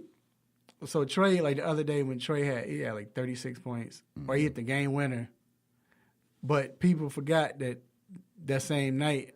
Or the next night, I think it was the same night, Luca had a triple-double. That's what I'm saying. His 5th one of the season. And he's got game winners, too. Yes, man. It's okay. He may have, like, one of the most triple-doubles for rookies. Am I right? Like, I think he has the most triple-doubles in the season. So do you all think that this is closer than last year when what's my man in Utah? Ben Simmons and Donovan Mitchell. When Donovan Mitchell was going up against fifth-year Ben Simmons, do you think it was – I think it's probably right there. And I think the argument there is that what Ben Simmons was doing, I'm not sure what his average was. It was probably like 17, 8 and 8 or something like that. And a lot of people were hung up on that. This is his first year playing, but he was drafted the year before. Mm-hmm. And that's not fair. That is, and people were hung up more on that, and like we got to get someone who's legitimately a rookie. I do not like the conversation because even if you're not playing, right, you know what you go through for that season. Your body gets bigger. You see the game. You know what I mean? It's a whole different thing. And then you look into the second season. Who's having a better second season? You're talking about Donovan Mitchell as a franchise corner. Not saying Ben can't see that, can't be there, right? But Donovan Mitchell is like, for me, D Wade. Mm-hmm. I don't know. I think Ben might be having a better second season. He can't even shoot from. Yeah, but you can't go by that. But he was All-Star. Donovan didn't make it, but Donovan in the West. In the West. But did Ben start? No, he didn't start. He was traded, wasn't he? Yeah, he was traded. Yeah. All right, so like I said, I think Trae can win it. And quickly back on that again, I would make that trade if I'm the Atlanta Hawks 20 times over. You're probably going to end up with the 5th and 6th pick, and you got Trae, right? As opposed to having Luca. We said it when they got him. Trae is going to put fans in the seats. The Atlanta Hawks is a team where you can legitimately say, I might want to buy some season tickets next year. Mm-hmm. Yeah, we'll see. I think it's neck and neck. It's these last few games I think is going to decide it, and we'll see what happens. If Trae can hit another game winner, like he need a knockdown, not a knockout, but a knockdown, he might get it. If he doesn't get a knockdown, they might give it to Luca, or it might be a draw. We'll see. All right, so first NBA All-Team. So the point guards, first NBA All-Team. Or the guards, I should say. Remember back in the day, it was guards, but we knew it was point guard, small forward, power, all of that. Not that anymore. But guards, who do you have as your first NBA team? So do we agree that James Harden is? He's one of them. He's going to make him, what, a 2? Right. Huh? A 2 guard, right? It don't matter. Well, no, just a guard. Just a guard, yeah. okay. Yeah, just a guard. Do we agree that James Harden is a guard? Is one of the guards? Yeah, I agree with that. I mean, he's MVP almost. Yeah, you have to be. Yeah, definitely. Okay. So Who do you have? Giannis would be. Who do you have as a second guard? Curry. That's who I was going to go with. I'm going to have to go with Curry. Yeah, I agree. I'm going to have to go with Curry. Yeah. All right. And then who do you have? Yeah. Dang. So now at the forwards? The forwards. So the forwards, we agree that Giannis. Giannis is one of them, right? Mm-hmm. Who's your next forward? Durant for me. Yeah, I'm torn between Durant and Paul George. Yeah, because Paul George is having a great season. But I'll lean towards Durant. I have I'm gonna go with Paul George. I think he deserved it. He got hurt the last, but I think that kind of yeah had a lot to do with it. Then he started having some 4-point games, 6-point games. Then center. Like who do you have at center? I'm going with the Joker. This is where we always differ kind of here because you. This is where families get torn apart, right? Because you like Embiid a whole lot, don't you? Man, it's just hard to vote him. Dog, Embiid is balling. For Joker, man, he gets you on his back. Like 28. He goes slow. What are you, like 28 and 12, 28 and 13, something like that? I think it's like 28 and 13 he averaging, bruh. How many triple-doubles he got? 2 blocks. How many triple-doubles? Almost 3 blocks. How many triple-doubles he got? How many rebounds is what? You gonna really say? Who you got, G? Who you think? I'm taking Embiid. It's an individual award, just like the MVP, but that's value to their team. As far as who's playing the best, I have Embiid. Yeah, I know Joker in the MVP talks. Right? You just got okay. You got to put. We're gonna just for lack of time. You have to put Joker in there just because I cannot see them not saying an MVP candidate. It's not gonna make the all. It's not gonna make the first team. Exactly. We have a caller. All right, we take a quick call real quick. All right, caller. Yeah, what's up, Raphael, man? What up? Yeah, this Vincent Turner from the 901, Memphis, Tennessee, in the house. What up, Mr. Vincent? What you got? Hey, man, y'all was talking about the NCAA basketball, man. I'm going to hang up. You didn't mention War Eagle, man. Talk about the Auburn Tigers. We did. We talked about Brown from here, man. Right. Come on. Hey, you know what? Talk about War Eagle, baby. Mr. Vincent, I'll say this, though. I'll ask you this quickly. Do you think they have enough, even with my man going down, do you think they have enough to get to the Final Four? I'm picking them to cut the nets down, baby. Okay. All right. That's what, man. You're doing a great job, man. You came a long way, man.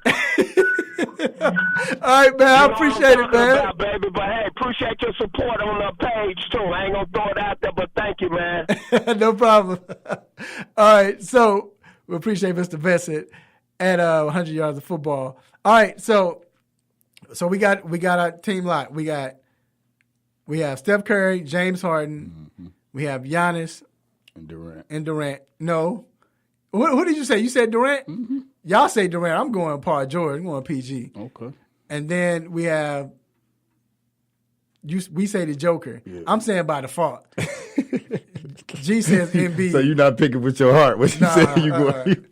All right. So that's what we think. We'll see what happens. Check it out too. We're gonna come back to this when it get picked, and we're gonna remember these picks. All right. We're gonna take a quick break, and we will be right back.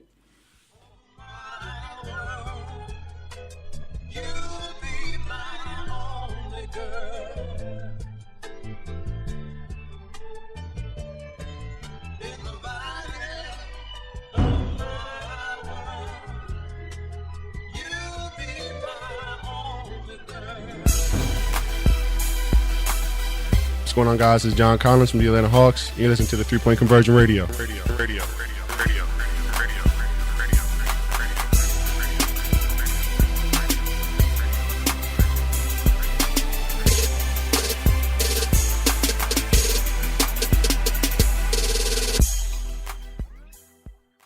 GTG, BRB, OMW, be there in a few. You may think that these kinds of texts are fine because of their length, and you can easily send them at a stoplight. But no, answering one text can take your attention away from the road for 5 seconds. And traveling at 55 miles an hour, that's enough time to travel the length of a football field. Make good decisions. Don't text and drive. Visit StopTextStopWrecks.org. A message brought to you by the National Highway Traffic Safety Administration, Project Yellow Light, Noise, and the Ad Council.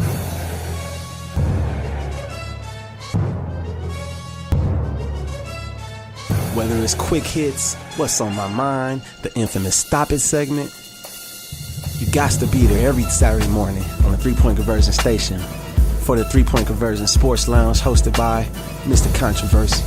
Get him!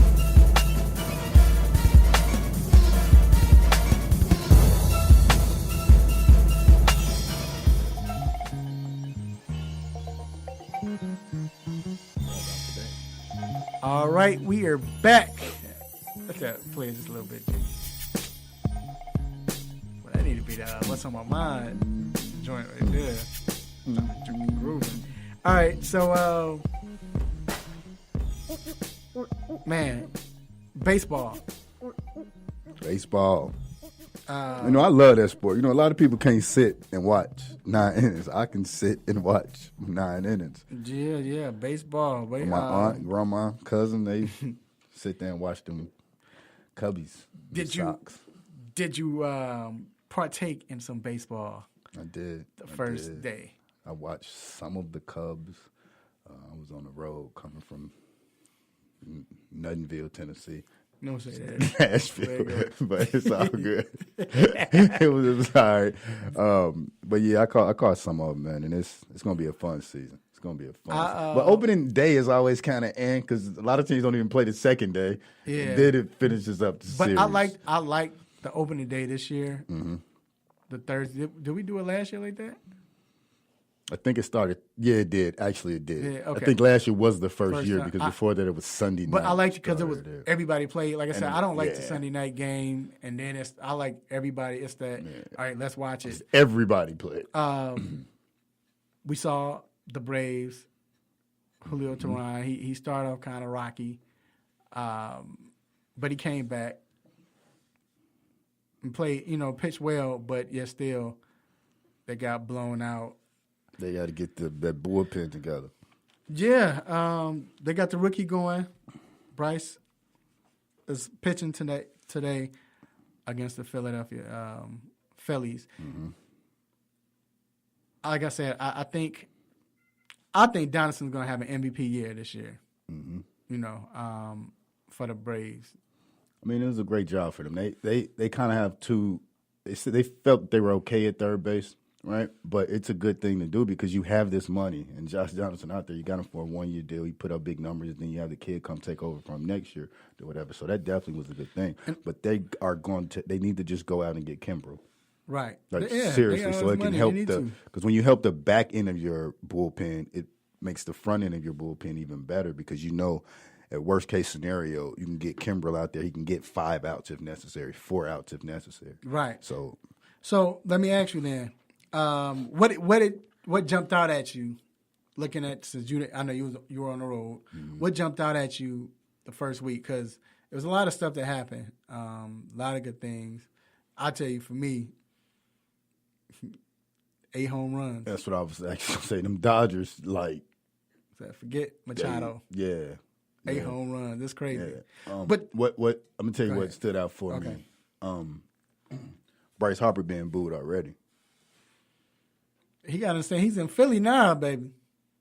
But it's the second game. Yeah, that's crazy though. It's the second game, seriously. And not just that.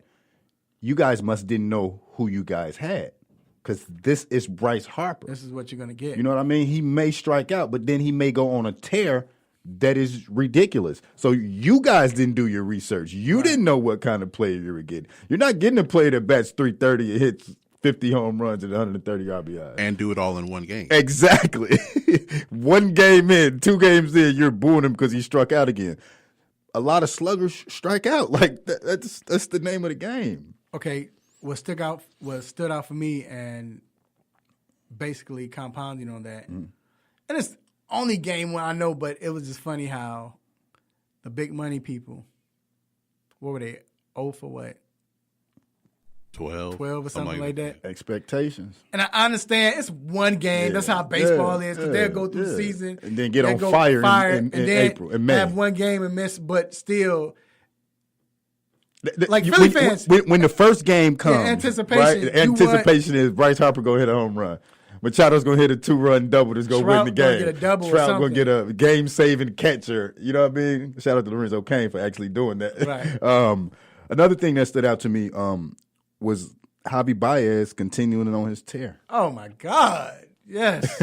2 home runs, and they were, Javi home runs. Because you're thinking with Javi having a season that he had.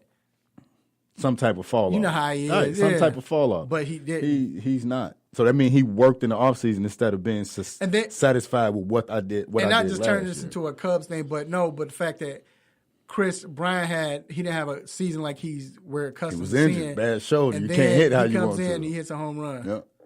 So John Lester won for the second time, opening day, and so yeah, that was a good opening day. Your prediction, do you think that going forward, we will see the stars be stars? Oh, yeah. I mean, even you don't – so with baseball, you don't even take the first month into consideration, right? Like, because they play 162 games. We've seen teams with a 15-game lead at the break lose the division. Right. You know what I mean? It's baseball, kids. Yelich, who was the MVP last year, his second half was ridiculous, which is what gave him the MVP. He started off slow. Yeah, that's baseball. It's baseball. All right, we're going to take a quick break, and we will be back to talk some injuries.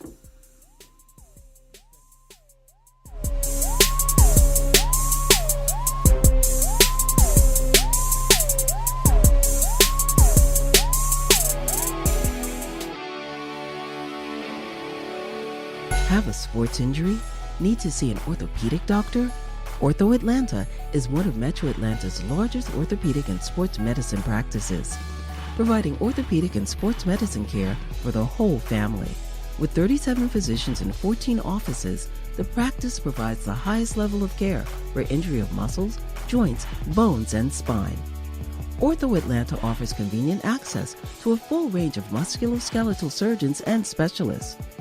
Ortho Atlanta also offers on-site physical therapy, pain management care, MRI imaging, and workers' compensation care. The Ortho Atlanta surgery centers in Austell and Fayetteville provide cost-effective, same-day surgical procedures in an accredited outpatient center. Hip, knee, shoulder, back pain? Ortho Atlanta has you covered with specialists in all areas. Same-day appointments, orthopedic care for the whole family. Ortho Atlanta, Atlanta's choice for orthopedic and sports medicine care. Learn more at www.orthoatlanta.com. Yo, you chilling with the 3-Point Conversion Sports Line. It's Chad Johnson.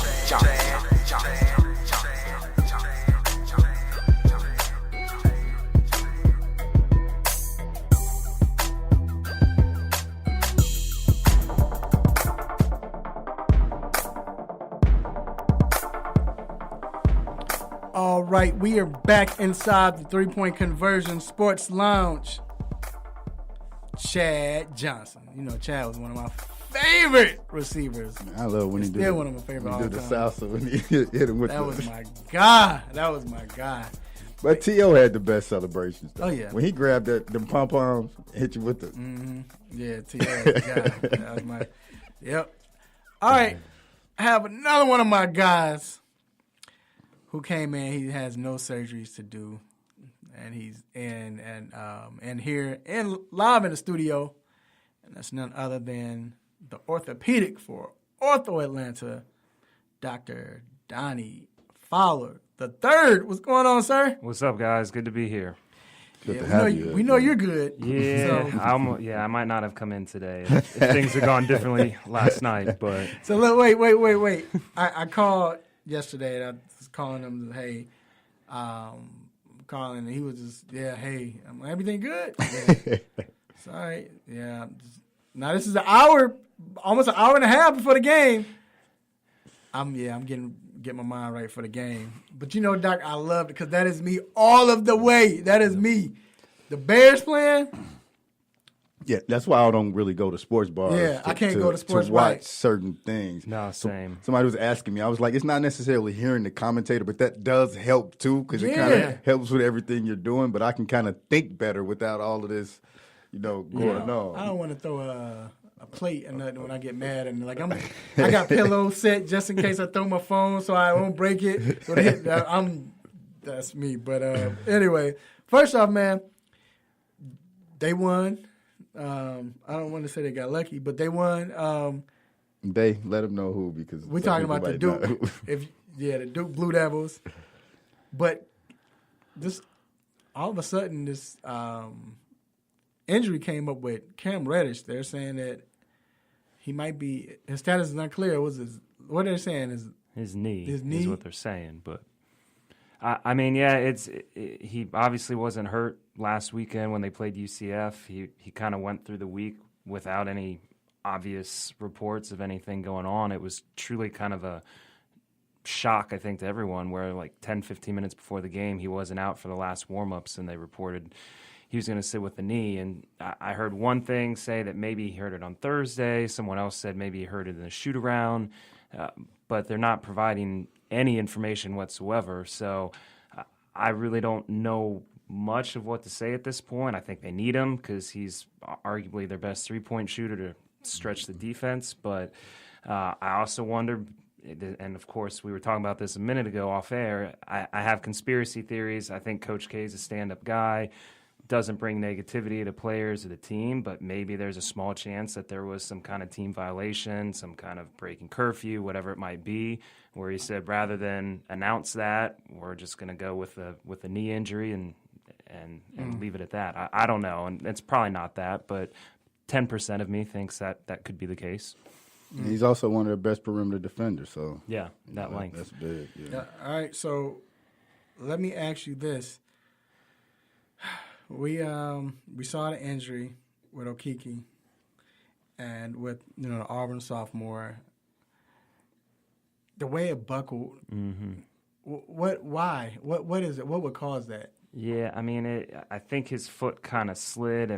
Most of the time when you see an ACL and the way it buckled inward, my guess is MCL and probably medial meniscus too, all the structures on the inner part of the knee, but it's usually a non-contact type injury where your either foot gets stuck or it slips and you just get a sudden moment to your knee and it collapses down. Is that the type of injury where it can just happen to anybody and at any time, or is it because he's been dealing with something Yeah, certainly if you have a previous injury and things are a little weaker and you don't have quite the same stability, it can make there a slightly higher chance, but it can happen to anybody at any given time. If you just catch your foot the wrong way and your knee buckles, then those ligaments are only so strong, and if you're moving at a high speed, unfortunately, something's going to tear. Especially when I saw the play, it was like when you saw the replay, because with at normal speed you really couldn't see it. You were kind of but then when you saw that replay and his knee went in, you were you knew that he's not coming back. And here's the bad part about it: he's a sophomore.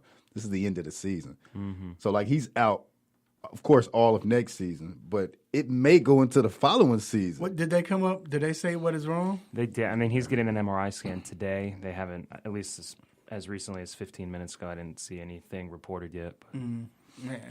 Now with Giannis, he has a sprained ankle. Do you think he needs to rest before the playoffs, and how long? Because we do know this was the same ankle that was hurt recently. Yeah, and of course that's a big deal for them, and he's, I think, come out and said, I'm not coming out of the starting lineup. I still want to play. Whether that happens is to be determined. Obviously, I think they ideally would like to have the number one seed kind of going in, and it's getting close. But I think the bigger thing is having them healthy for the playoffs. So I personally think you rest him now, because whether you're 1 seed or the 2 seed, if you got a healthy Giannis in the playoffs, you're going to be just fine. So. I don't think it has anything to do with number 2 seed. He want to win an MVP. That's what he. That probably has something to do with it. That's part of it. But I mean, I guess I can understand that. However, I'm worried about this championship. Like, get healthy. Right. Get healthy. No, I feel you. And there's what about 3 weeks left, roughly somewhere in there. Sit out a week and a half. Like, you still can get the. You still can. They got like 8 games left. The most 8. But yeah. Like 2 weeks at most. Right. You can sit out a week. Right. Come back. And right. He's not going to play the last week probably anyway. You know how they play them when it comes down to the last 4 or 5 games. Well, what is the lead, G? It's like 3-game lead? I mean, like I think it's like a 3-game league lead. I'm going to look at it. They almost brought him back in at the end of that game. Clippers were making a run. He came to the scores table, and then they hit a 3, and they sent him back to the bench. I don't know if you guys saw that. So, I mean, obviously he can play, but I think the better part of Valor is to rest. Yeah, they're up 4 games with 6 left. With 6 left, yeah. He's good. All right. Speaking of the playoffs, we saw the gruesome injury with Yusuf Nurkic, the Portland Trailblazers center. Man, is he going to be able to make a full recovery? Yeah, well, obviously, first thing with that kind of injury, you just hope for the players. You know, you feel bad for him. You hope for his health. Make sure everything goes okay. Gets back to walking, doing things. But I mean, I think he can. There's certainly an unfortunate blueprint of some high-profile guys that have done this with Paul George and Gordon Hayward, and I wouldn't say Gordon Hayward is quite what he was before. I mean, his first year back, but then again, I don't think Paul George was right back to where he was the year after, and look at him now. Right. So I think he can hopefully get there, assuming surgery is successful. There's no complications, bones heal up okay, but it's certainly going to take a long time. Yeah, that was a huge injury for them. We know they have Enes Kanter behind him, but he was averaging a double-double. And what stood out to me is that he's a center, and he was averaging, I believe, 3.3 steals. Like, that's almost unheard of for a center. So now this was when I heard about this, and also with that Nurkic injury, I didn't even rewatch it. Like, I didn't want to see the play once I heard how it was. Arizona Diamondback Steven Souza, he tore his ACL, LCL, partially torn PCL, and a posterior lateral capsule tear. You think he'll ever be able to return? And if he does return, will he be playing at a high level? And was it enough L's left? They just didn't put. Like, that's crazy. Like, I can't believe that. Is that not almost everything in there? I mean, well, he didn't get anything on the inner or medial side. It was all, kind of ACL and then everything on the outer and back part of the knee. So he missed the very inside of his knee. But if you watched his compared to the Okiki, you saw Okiki's knee went in. Sousa's you saw went outward. So you rip all the structures on the out and the back. And really unfortunate. It almost reminded me, and granted his wasn't serious, if you guys remember back 2 years ago, Bryce Harper had a very similar thing running down to first base on a wet base. His knee slipped, buckled. He just had a bone contusion, but he still missed, I think, about 6 weeks. But, yeah, Sousa obviously was a lot worse. He's out for at least a year with that amount of surgery to reconstruct. Wow. And yeah, he's I mean, it's better in a baseball player than a football player to have that kind of injury, to be honest, but it's still going to be a long road to recovery. Right, because less cutting and things like that. Yeah, that's sad, man. When I first saw it, I didn't want to look at it, because when you hear all of that, you he did something. And he's a right fielder, so he has to be in that outfield. Like, I guess it's less than what a second baseman may have to do, like with the Nurkic, like I'm not trying to compare it well, he's better off. I'm just saying, was Nurkic just listen? Because you look at that, you hear all the ACLs, all of that. Was his worse than Nurkic? I mean, it's one of those things you almost would rather it be bone than ligament or soft tissue, because bone, especially if it's away from the joint, like his, I mean, granted it was close to the ankle, but as long as it's out of the ankle joint, you're not affecting the joint, you're not affecting any ligaments. It's a much higher likelihood for return. When you're talking about a joint and destabilizing all the ligaments in your knee, that to me is a lot worse of an injury, believe it or not. Right, because that bone, it comes back. It's going to get back to where it was. The ACL is kind of, All right, well, there you have it. My man, Dr. Donnie Fowler, the third. Make sure you all, if you're you have any type of injuries, especially if you need an orthopedic, check out Ortho Atlanta. Look him up. one of the finest. D said he's experienced them already, with family, so they're legit. So we're going to take a quick break, and we appreciate you, sir. And we will be right back.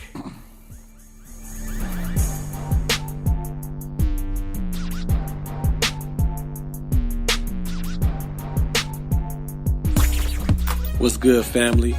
I'm Marlon Sucker Free Jones, a Sucker Free Life LLC, and I'm locked in every Saturday to the best sports show on the planet, the 3-point conversion, with no team or no player is off limits. So let's talk sports, the best of the best, the worst of the worst, and everything in between. Can you dig that?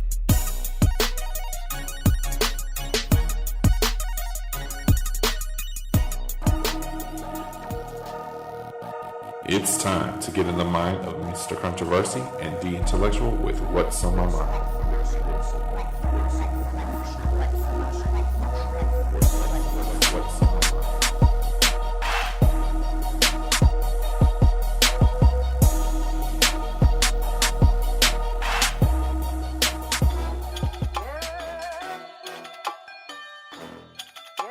Right, we are back inside the 3-Point Conversion Sports Lounge. And this segment, What's on My Mind, is brought to you by Sucker Free Life LLC. Make sure you live your truth for the world to see, because everyone could be sucker free. Make sure you purchase your apparel today. I sound like I was from St. Louis. Apparel that St. Louis came out of me at Sucker Free Life, Facebook.com/Sucker Free Life LLC. All right, and Sucker Free Life is from that St. Louis area. That's area. That's how they say apparel. They say apparel. Per. Come over her. Over her. Shout out to my cousin. Them. They be her. They got some good her. All right. So, like I stated, this segment, What's on My Mind, is a segment where we get to go in and just speak on what's on our mind, what we've been thinking about. Just let me holler at y'all. And so, my What's on My Mind segment, or a topic I should say, it was inspired. We were talking today at the barbershop. Like I said, when they tried to triple team me, it's all right. We're coming in with my crew, B and Frank. But, and we were talking about college basketball, and we were just basically talking about like Zion, or who was coming out. I think one of the topics we were discussing who would come out, who, would his draft be great. And we talked about Duke players and who's going to come out, and maybe Kentucky. And it kind of reminded me, it made me realize that you look at college basketball, it's repeating what the NBA is doing, but honestly, yet still you have the AAU has a big factor in that as well.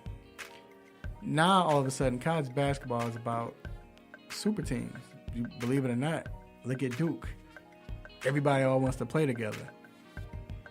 You think of that much, and I would never call, I'm not even gonna go there, but you look at those three players, and Cam Reddish, people might say, oh, he's not that good or whatever, but he has skill, and I think some of his skill set is taking a back seat because of the type of players in the offense they're running. But with Cam Reddish, R.J. Barrett, and then you have Zion Williamson, of course. Kentucky, the past 4 or 5 years, they're probably the team that started it. They're always getting these superstars, these big-time players that all play on the same team. And now it's a trend in college basketball.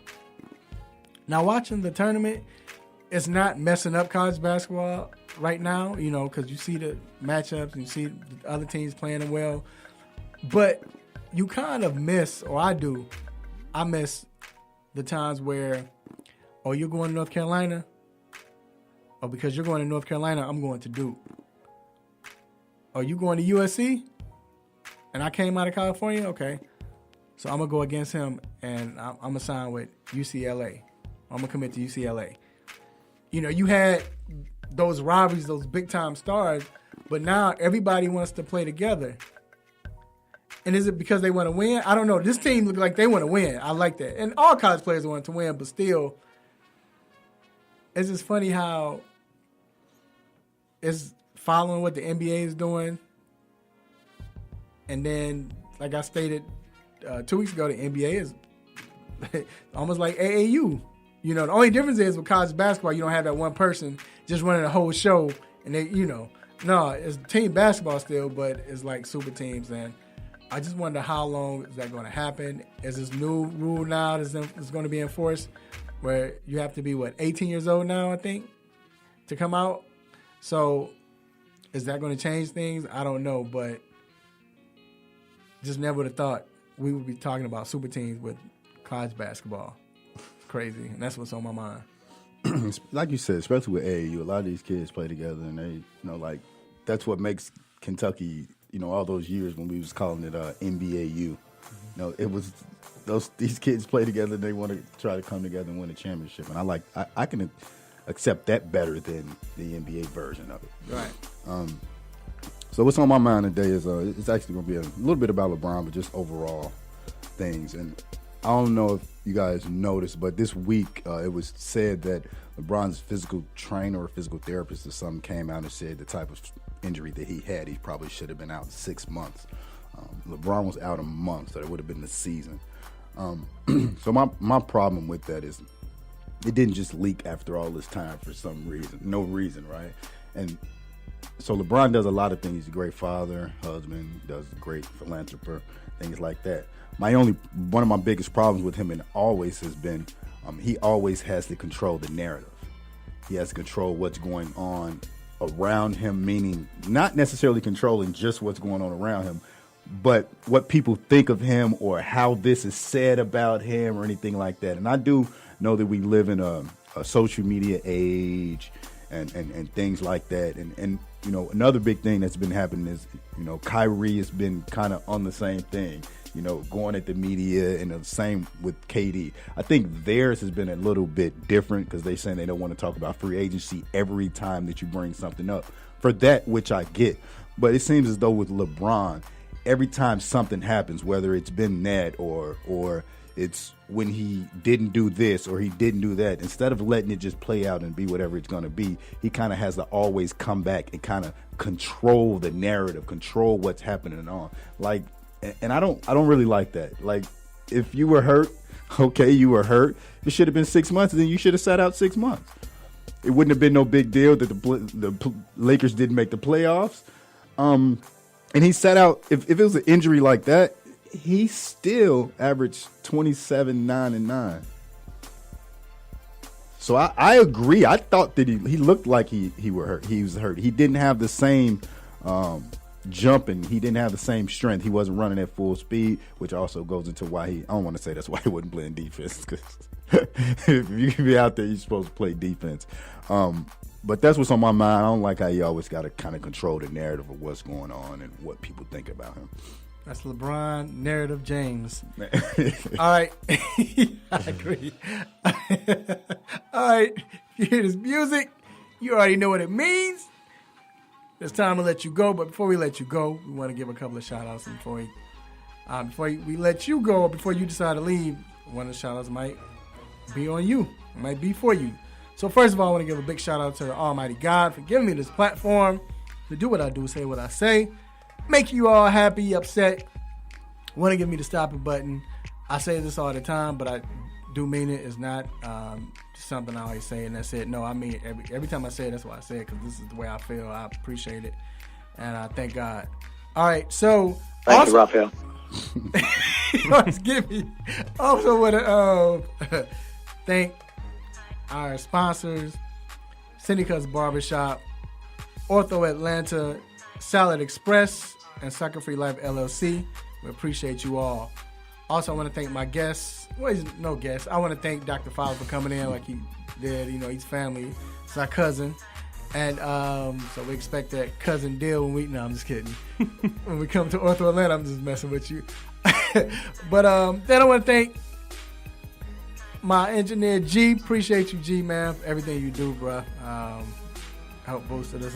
Love, that bracket. That was crazy. It was fun. That was fun. And also, of course, my road dog, the intellectual. Yes. Appreciate you too, man. We had a great show today. Just want to give a shout out to friends, family, all our fans that continue to listen to us, watch us, whatever the case it may be, every week. And we know sometimes y'all have things to do where you may not be able to tune in at that particular time, but we do appreciate you guys still doing it when you are able to. And you can always go back and look at it on our Facebook page. You can listen to the whole thing with no issues, the whole show with no issues, and still be interactive in it, even though the show is already passed, because people still talk and go through it during the week. So I just want to again say thanks to friends, family, and everybody that tune in every week. And don't do a LeBron. Don't try to control the narrative. Don't try to control the narrative. Also want to thank my family and friends, beautiful wife, children, uncle, aunties, cousins, nephews, nieces, aunties, grandparents, brothers and sisters. Cousins, friends. Yeah. Everybody. Play cousins. Make sure you all have a great weekend. Live life. Let family know that you love them. Eat good today. And you know what? Watch some college basketball today. You know what I'm saying? Shout out to the homie Chris Broussard having his 3-on-3 tournament today in Atlanta. Hey, let's have fun this weekend, man. Spring break for some. You all be safe.